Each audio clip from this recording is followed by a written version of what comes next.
Magandang gabi po, ako si Mikey Enriquez. Ngayon po ang ikawalong anibersaryo ng Investigador.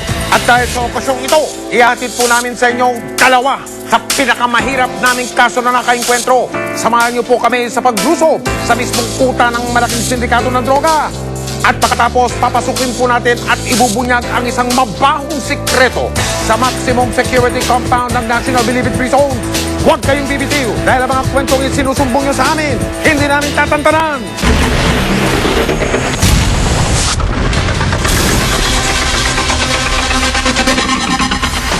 Ika nga ay walang magbebenta ng shabu kung walang bibili. Pero ito ang balik namin. Walang maibebenta kung walang gagawa. Kaya dapat lang na ang pagawaan ng siyang durugin. Dahil hindi kami puro salita, yan ang aming ginawa.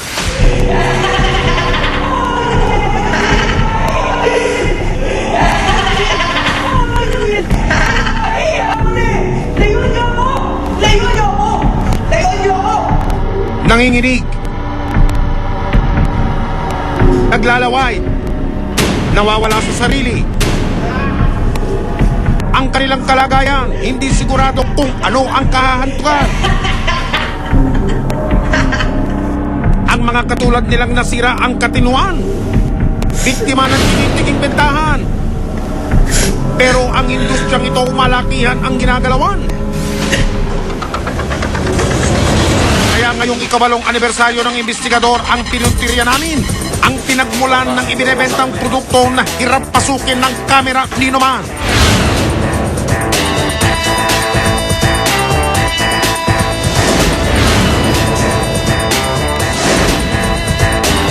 Ayon sa ating informante, delikado po. Nagtulungan ng Investigador at ng Philippine Drug Enforcement Agency o PDEA. Nga pala, bago tayo matapos, I'd like to remind everybody na delikado yung lugar na pupuntahan natin ayon sa ating action agent. Kaya dito pa lang sa ating staging area sa PAMI, I would like everybody to please check your equipment, tapos use of tap para pag-akyat natin, alerto na lahat. Basically, walang pandyan, walang... Sa amateur video mula sa isang asset, makikita ang tinutukoy na kuta di umano ng droga. So based on the briefing, nakita nyo mukhang isang malaking sindikato talaga involved dito, and I want everybody to exercise and make use of all the training that you got from the academy. These operations should not be wasted. You have to accomplish the mission. Yes, sir. Kasama niyo po ang Investigador sa pagsukpo ng kaso ito.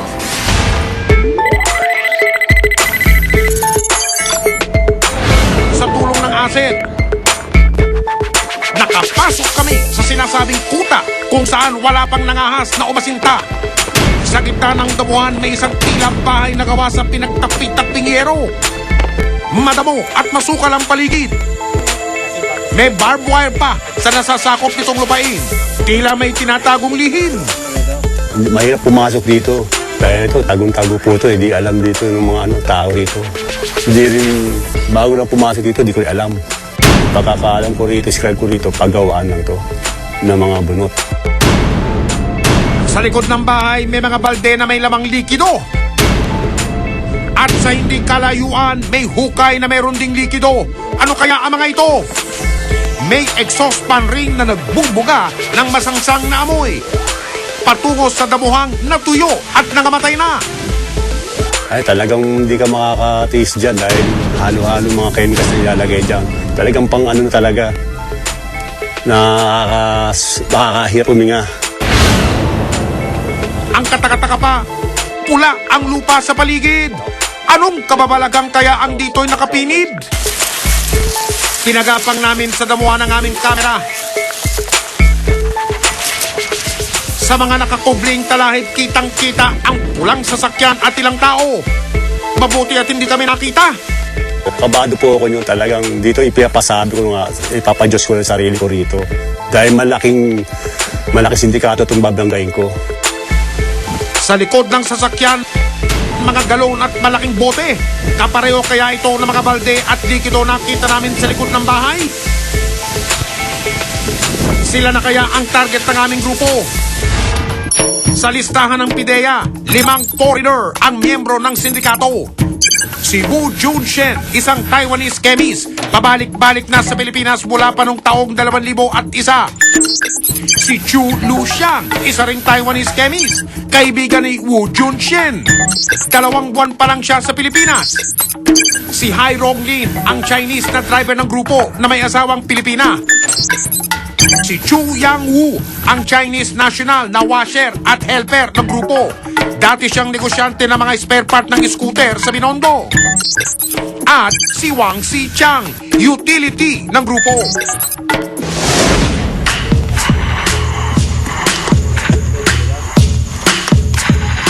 Para bigyan ng konting linaw ang kababalagan sa paligid ng bahay, kumuha kami ng sampol ng lupa.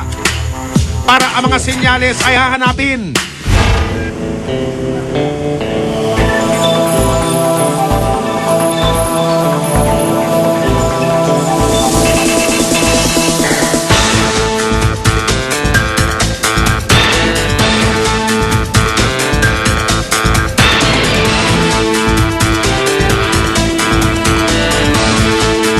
Aming ipinasuri ang lupa.